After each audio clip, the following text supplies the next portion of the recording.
All right, very quickly, it's a tough act being the fourth person up here right now, so very quickly, after I say number 1, can you all please clap once? 1. When I say 2, please clap twice. 2. Fabulous. When I say 3, please clap 3 times. There you go. 3.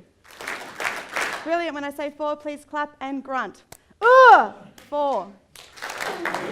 Brilliant. 5 is a grunt and a clap. 5. 3. 2, 1, 4, 3. That was brilliant. We could continue this. 1, 1, 1, 1, 1, 1, 1. Thank you. Like the way I did that? Now, I will just open this slide and we're good to go.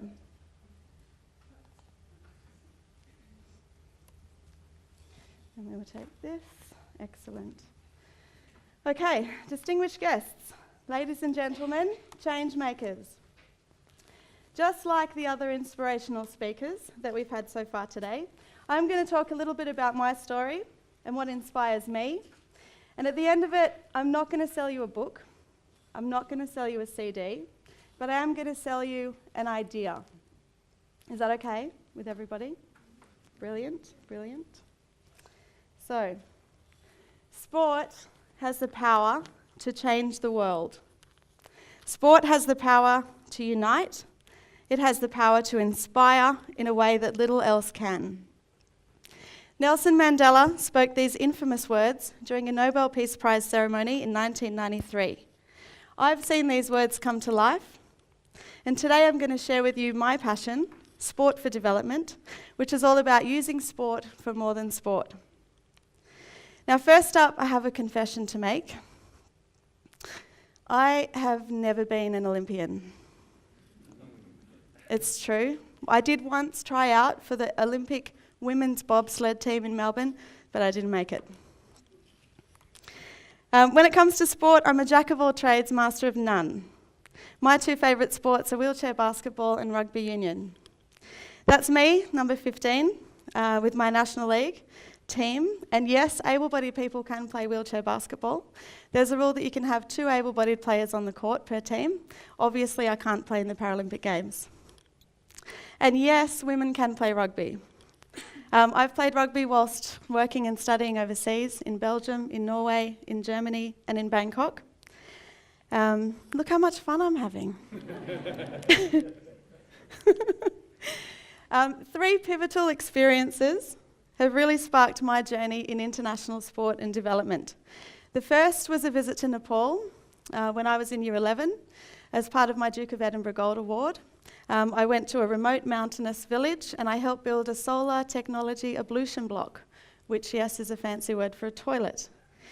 The second was a fieldwork placement to Fiji, which was for 4 months during my 4th year of studies doing occupational therapy at Sydney University. And the third was spending a year in Fiji on an Australian Youth Ambassador for Development placement, where I worked with the Suva 2003 South Pacific Games Organising Committee.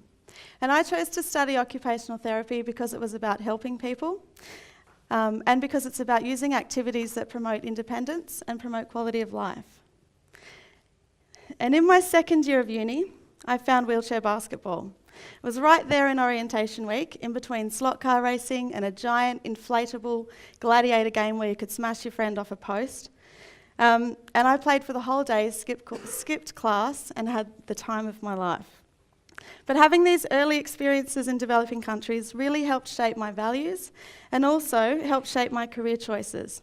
And these particular experiences inspired a huge passion in me to create opportunities for all people to have access and opportunity to their right to participate in sport and physical activity. Playing wheelchair basketball was the most fun I've ever had playing sport. And through basketball, I met Liesl Tesch, and we became great mates. Liesl is the first woman to play professionally in the European men's leagues, and she's also run development clinics in places like Bolivia, Kenya, and Bosnia and Herzegovina. Liesl's now a 6-time Paralympian. She has 2 silvers and a bronze medal from 5 Paralympic Games in wheelchair basketball, And then miraculously, she switched sports and came home from the London Games with a gold medal in sailing. We worked together for the first time in 2010 on some projects in Alice Springs, in South Africa, and in Timor Leste. And we started to realise that together we make a really powerful team. The tipping point for me was during our first visit to South Africa, where we delivered a series of wheelchair basketball train-the-trainer projects. On our third day of our workshop there, our group had to deliver a coaching session to a primary school class. Half of our group were people with disabilities, the other half were community sport coaches. Now, while they were preparing for this task, the people with disabilities in the group said that the able-bodied sports coaches should do all the talking because the school kids wouldn't listen to them. When they came to deliver the session, the people with disabilities led the students onto the court, led the warm-up, and refereed the session. And at the end of the class, they spoke about attitudes towards disability, they used games and group discussions, and they changed the attitudes of these young people. One student put his hands up and he said in his language, in Sutu, he said, "Isn't it about disabled people having the same rights as everyone else?" That was translated to me in the lunch break, and I very quickly excused myself from the table, ran around the back of the building with the goats and the chickens and cried my eyes out, because the power of that moment of transformation was just so overwhelming. At our second workshop in Cape Town, the following week, there was a similar result, and this time we were in Mitchell's Plains in a township on the outskirts of Cape Town, which is well known for gangsterism, for methamphetamine addiction, and there's high levels of violence. Many of our participants had spinal cord injuries as a result of shooting and stabbing injuries, and they referred to themselves as reformed gangsters. In the last session on goal setting, I'd asked everyone to share what action they'd take tonight, tomorrow, next week, and next year. And 25 people shared their plans for reaching out with people with disabilities in their townships. Then they put the microphone in my hand and said, "Now you, Jackie, for a taste of my own medicine." So I was crouched on the floor with all of their faces looking around at me, waiting for me to speak up. And it was then that I realised the power that I have to create opportunities for others in this space, and I made a commitment to make that possible on a large scale. It was time to go beyond good intentions and take action. So Liesl and I founded Sport Matters in September in 2011, and Sport Matters aims to make a positive and long-lasting impact on developing communities in Australia and overseas, with a focus on the Pacific, Asia and Africa. We create new partnerships, bringing together sport, development and community organisations, and using our impact toolkit, we address targeted development goals such as health, education and economic development. We've got 6 board members, over 40 volunteers around the country, and we'll have our second birthday next month. It's not all about disability, and we don't have a focus on particular sports. Instead, we select the right set of tools to address specific development objectives in response to the needs of our partners. And it's not just us that think sport's a good idea for development. There is a United Nations Office on Sport for Development and Peace, and their role is advocating for sport, development and peace throughout the United Nations system. AusAid have an international development through sports section, and they work very closely with the Australian Sports Commission. But sport is not a magic solution to the world's problems. Sport itself is a neutral phenomenon. It's not positive and it's not negative. And what's important is that when we apply sport, we need to safeguard against those potentially negative influences. And I'm sure you can all think of some, such as doping, corruption, child protection, child labour. Sport for development refers to the purposeful, professional and socially responsible intervention that's tailored to the social and cultural context. Not to, not for, and not with.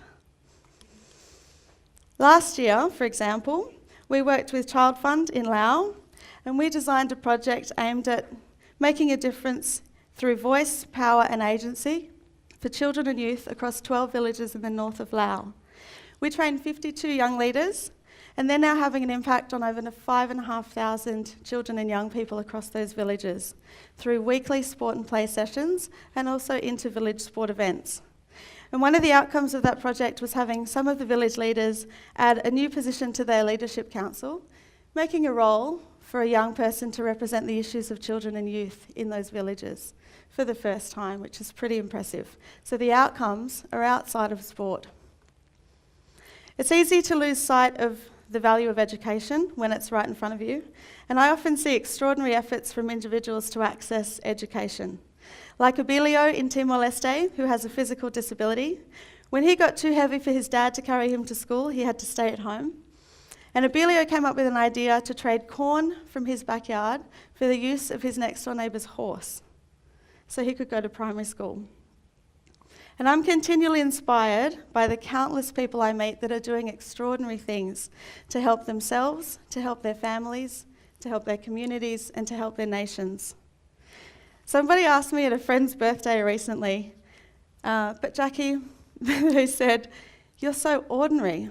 How can an ordinary person like you be doing all these amazing things?" And it's not often in my life that I've been speechless, let me tell you, but I really didn't know what to say to this. So my question to you is, what does it take to be extraordinary? Recently, there's a local Canberran whose name is Matt Napier. He walked from Perth to Sydney, bouncing an AFL ball, to raise awareness about global poverty. Matt's philosophy is that walking across Australia is a long way, but if everyone took just one step on this journey, it would make it pretty simple. And that's the way we have to look at poverty. I think Matt's effort, walking 4,500 kilometres across the country for 5 months, is extraordinary. Our vision at Sport Matters is more sport, less poverty. We want to see quality sport delivery, but we also want to see quality development that's designed and measured against specific development indicators, because sport is underutilised as a development tool.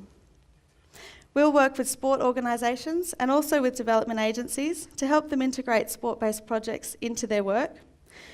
We will engage Australia in aid and development through the universal language of sport, and I want to invite you to be a part of that journey. Remember when I told you at the beginning that I wasn't going to sell you anything? That's still true. That's still true. But coming up, we have our first international conference at the University of Canberra on Friday the 18th of October, followed by our major fundraising event, which is Wheel Out in the Capital, which will be on Sunday the 20th of October, where you can give wheelchair basketball a try yourself. It's part of the Centenary of Canberra celebrations and supported by the ACT government. And the proceeds of this event will support a new Sport for Development project in Timor Leste. I need you to sell the idea that sport does matter.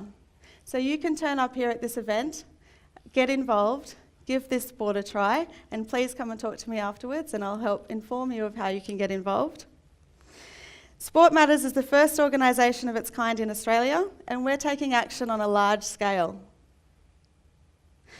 As an NGO, by design, we're flexible, we're innovative, and we're responsive, and our impact will be multiplied.